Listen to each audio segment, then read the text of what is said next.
Hey everyone, welcome back. Religion in modern society, it's a thing I've always found fascinating. Well, you guys have given us a lot to work with this time around. Lectures, religious texts. We've even got a conversation about, well, the power of music in religion. Yeah, it's really a mix of perspectives, isn't it? And I think the important thing to remember is that this isn't about choosing sides. It's not about, debating theology. We're trying to understand how religion works in society, what makes it change, what it all means for each of us. I like that. Yeah. There's so many different ways to think about this. I mean, is religion a force for good, or is it a tool to control people? Are we, like, naturally religious, or is it something we learn? What happens to religion as the world becomes less religious overall?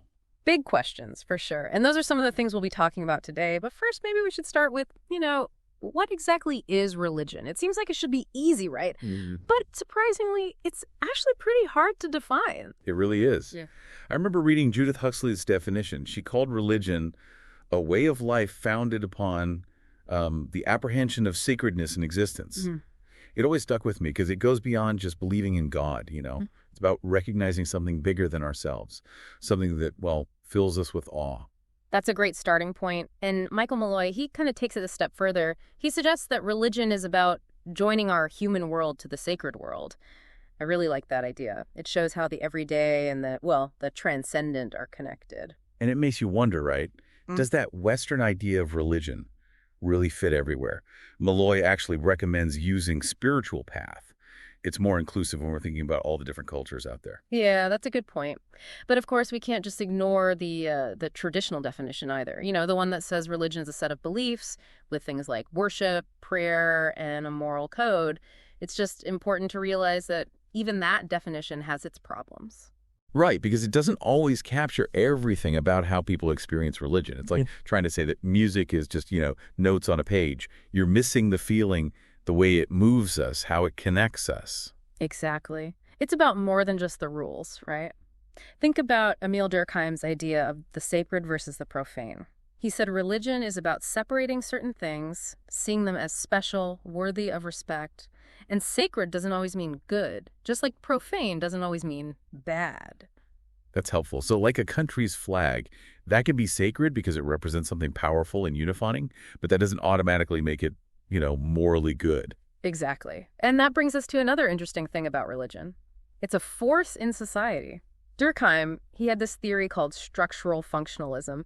He argued that religion helps society run smoothly in a lot of different ways. You can think of it like, I don't know, like a car engine. So the engine is society, and religion is like one of the parts that keeps it running. Exactly. Religion helps people come together. It unites them around shared symbols and beliefs. It gives them a sense of belonging, and that's something we all want as humans. And it's more than just feeling connected to something big, right? Churches and places like that, they become centers for social life in communities. Right. Makes sense that church membership is the most common type of community association in the U.S. Yeah, it really shows you how much religion is a part of our society. And it reminds us of another function, social control. Religion often encourages people to behave in ways that are considered good. It does this by talking about reward and punishment, things like that. So it's like an extra reason to follow the rules. The Ten Commandments, that's a good example. A lot of them line up with laws that we have, against murder and theft and things like that. Right. But it's not all about rules and being controlled. Religion also gives people a sense of purpose, a reason for being. That's really important, especially when the world feels chaotic and uncertain. But some people might say, wouldn't that kind of purpose keep people from questioning things, from exploring different ideas? How would you respond to that? That's a good point. And it's something we're going to talk about more when we look at religion and, power and inequality. But I think it's important to keep in mind that religion, at its heart, is about connecting with something bigger than ourselves. It's about finding our place in the big picture, and that can be really empowering. I see. It's like having a compass to help you navigate life. But we also have to talk about the darker side of religion, how it's been used to justify things like inequality and oppression. Absolutely. And this is where another theory comes in, social conflict theory. Specifically, the ideas of Karl Marx. He famously called religion the opiate of the masses. He was suggesting that it makes people less likely to challenge things, even if they're being oppressed. That's a pretty strong statement. It was. But when you think about it, for centuries, The idea of the divine right of rulers was used to give power to kings and to explain why there were social hierarchies. It's like saying, God wants it this way, so don't even question it. And we see this throughout history. The Chinese emperors, they ruled by the mandate from heaven. And in Europe, the church was closely tied to the ruling class for centuries. Religion was often used to support these power structures. So religion can be a tool to keep those in power. Well, in power. But it's not just about political power, is it? We see religion playing a role in economic inequality, too. You're right. Take the idea of predestination in Calvinism, for example. The belief that wealth and power were signs of God's favor, well, that definitely reinforced the differences between the rich and the poor. It's like saying the rich are blessed and the poor are, I don't know, somehow lacking God's grace. That's a pretty harsh way to look at it. And we can't talk about inequality without talking about gender. Feminist perspectives, they point out how religion has often been used to keep men in charge and limit women's roles. That's really important. Just look at how many male figures are in religious texts and leadership roles across different religions. Women are often portrayed as, well, as subordinate, and there are often rules that limit their participation or interpretations that, well, restrict their choices. It's something we see in so many cultures and times, and it's still being debated and challenged within religious communities today. It's also important to remember that religion and inequality, it's not just about gender. It affects race and ethnicity, too. Unfortunately, that's true. Using the Bible to justify slavery in the U.S., that's a heartbreaking example. It shows how religion can be twisted to serve harmful agendas. It reminds us that religion is a powerful tool, and like any tool, it can be used for good or bad. It all comes down to the people using it, their intentions. That's something we can't forget as we keep exploring religion's role in today's world. And speaking of roles, let's talk about how religion itself is changing. I mean, how's it adapting to modern challenges? This is where we start to see some really interesting things happening. I'm really interested in that. From what I've seen, there's this real tension, between traditional forms of religion and the rise of secularism, especially among younger people. That's a big part of what we'll be looking at. But first, let's talk about just how many ways there are to express religion today. We have everything from established churches, the ones that are really ingrained in society, to less formal groups, often called sects. They often break off from those bigger churches, focusing on specific beliefs or practices. So you might have a big hierarchical church with a long history, and then you have a smaller, more independent group that splits off, right? Maybe they emphasize a certain part of the beliefs or challenge the way things have always been interpreted. Exactly. And it's fascinating how social class and economic status often tie into which religion people choose. And in the United States, we see these interesting patterns geographically and demographically when it comes to religion. You've got Catholicism, more common in the Northeast and Southwest, while the South is known for its evangelical Protestants. And then there's the Midwest, often associated with Methodist and Lutheran faiths. It's like a tapestry, woven together by history, migration, and culture. But on top of all of this, we're seeing a rise in secularization, especially among young people. Some of the sources mention that in Britain, over half the people said they had no religion back in 2009. And China, well, they have the most atheists in the world. Those are some big numbers. They are. But here's what's interesting. Even as organized religion is declining, spirituality isn't going away. More and more people, especially young people, are saying they're spiritual but not religious. So they're looking for meaning and connection, but not necessarily within the traditional religions, right? Right. And this isn't just a Western thing. Globally, 15% of people who say they're atheists, they still believe in life after death. So wanting something more than just the material world, that longing for transcendence, it's not going away. It's almost like people are looking for a new way to talk about their spiritual needs, something that doesn't fit neatly into those traditional religious categories. I like that. And it brings us to a really interesting question, one that Eric Weinstein raises. Why might the modern world actually be afraid of religion? His arguments are really thought-provoking. I'm curious to hear more about that. So before we went to, that little break there, we were talking about the modern world and how it kind of maybe even fears religion. And Eric Weinstein, one of our sources, he really dives into this, saying, we've kind of lost that framework that religion used to give us for understanding the world. And without it, it can be, a bit unsettling. It's like we traded knowing our place in the universe for a whole bunch of question marks. I get how that could be scary for some. And Weinstein, he goes on to say it's not just that, it's also about like a fear of submitting, The modern world's all about individual choice and freedom. So the idea of, I don't know, surrendering to something bigger than ourselves, accepting a path that's already laid out for us, that can feel like really threatening. Yeah, that makes sense. Yeah. It's like we want to hold on to our ability to think for ourselves, to question things, to choose our own beliefs. But it's funny, right? Even people who completely reject organized religion, they can still be moved by its art and traditions.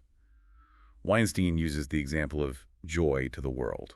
Such a good example. Even if you don't believe in the religious message of the song, the music itself, it hits you on an emotional level, right? There's something about it that speaks to everyone, no matter what they believe. It makes you think maybe there's something in us that responds to certain kinds of music, certain scales and rhythms, regardless of our beliefs. It's like those melodies tap into something deep down, something that words can't always reach. And Weinstein doesn't stop there. He talks about how powerful religious stories and myths can be, even for people who aren't religious. He brings up Robert Johnson, the blues musician, and his song Crossroads, which is all about that classic Faustian bargain. Yeah, the whole selling your soul to the devil thing, right, to get success. That story has been around forever, and it still pops up today, even in music. Exactly. And Weinstein's point is that if we just throw religion out completely, we might be missing out on something valuable. He sees beauty and wisdom in these traditions, even if he doesn't necessarily buy into the beliefs behind them. Like he's saying, don't throw out the good stuff with the bad, right? There's something to be learned from these stories, even if we approach them from a, more secular point of view. You got it. And since we're talking about different perspectives, let's bring in Alan Watts. He has some really fascinating ideas about, where the Bible came from and what divine inspiration really means, especially in Christianity. I've always loved how Watts could explain these complicated ideas in a way that, that just makes sense. So what does he have to say about the Bible? Well, he reminds us that the Bible, it didn't just appear out of nowhere, It was put together by the Catholic Church over hundreds of years, and he questions the idea that it's the literal word-for-word truth from God. He suggests that it's really the Church's interpretation and choices that give it authority. So it's not about taking it literally, but understanding the context, like the history and culture that shaped it. That's a pretty big idea for some people to wrap their heads around. It is. And then Watts goes on to talk about inspiration versus dictation. He says true inspiration, it doesn't come from like a voice outside of you telling you what to write. It comes from somewhere deeper inside, something more intuitive. That's interesting. It's like, a musician being inspired by a beautiful sunset versus someone literally telling them which notes to play. One is about tapping due to creativity. The other is about following rules. Exactly. And Watts points out that how we understand these experiences, it's shaped by our culture. Someone raised in a very strict Christian environment, for example, they might have a mystical experience, but they'll see it through the lens of the Bible, the stories and imagery they've always known. It makes you realize how many different ways there are to, experience and interpret the divine, or whatever you want to call that, ultimate source of meaning. That's the point. And in the end, Watts believes that we all have the capacity for these profound spiritual experiences, no matter what we believe. He talks about figures like Buddha, Ramakrishna, Ramana Maharshi, all these different traditions to show that this ability goes beyond any one religion. So he's saying we all have that potential to connect with that deeper wisdom, whether we call it God or something else entirely. Yeah, I think that's what he's getting at. And with that in mind, let's shift gears a bit and think about the future of religion. Now that the world's becoming more secular, how do these two things, the decline of traditional religion and this desire for meaning, how do they both exist and change? That's a big question, especially for young people today. They're growing up in a world where the old ways of doing religion just don't seem to fit anymore. What's next for religion and spirituality in the 21st century? Welcome back, everybody. So we've talked about what religion is, how it works in society. And we even touched on, how it can be used for good or bad. Now, what about the future? What's next for religion in a world that seems to be moving away from it? Well, it's a tough question, and I don't think there's one easy answer. But here's the thing. Even if organized religion is on the decline in some places, people still need meaning, purpose, connection. those needs aren't going away. Yeah, that makes sense. It's like we're always looking for something more than just the everyday, something that makes us feel like we belong, like we're a part of something bigger. Exactly. And that's why we see this rise in spirituality. Even when it's not tied to traditional religion, people are finding new ways to, I don't know, to connect with something bigger than themselves, whether it's through mindfulness or nature or even art. It's like organized religion is, I don't know, like transforming itself, trying to adapt to how the world is changing. I like that.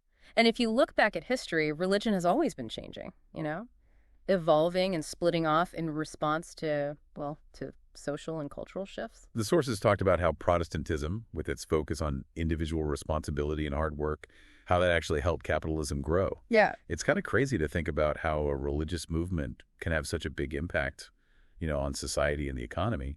And then you have things like the Holocaust, which really made people question their beliefs, especially traditional ideas about God. These kinds of events, they force us to re-examine what we think we know, to look for new ways of understanding the world.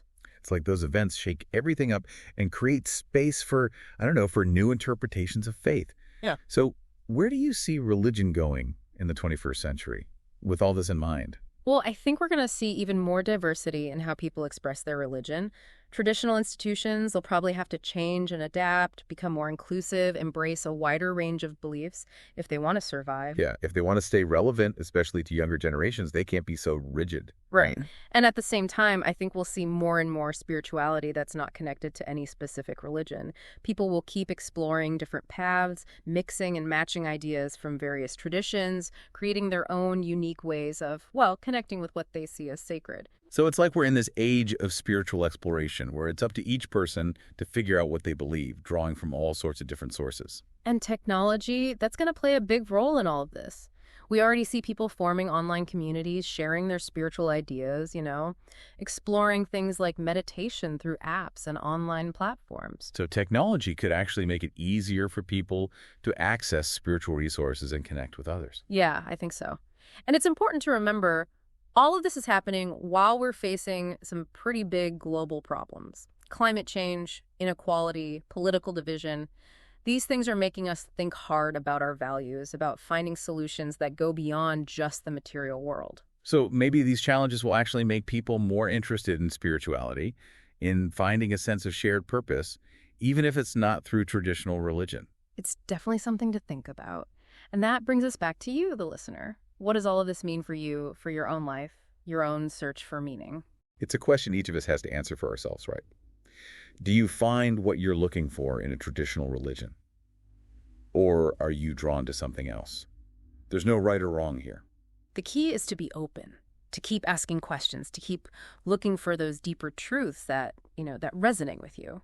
And remember, this has just been a glimpse, There's so much more out there to explore. Keep learning, keep questioning, keep digging deeper into this fascinating topic. It's been a great conversation. Thanks for joining us as we explored religion in the modern world. We're glad you were here with us.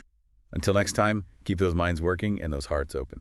We'll see you back here soon for another deep dive into something that makes you think.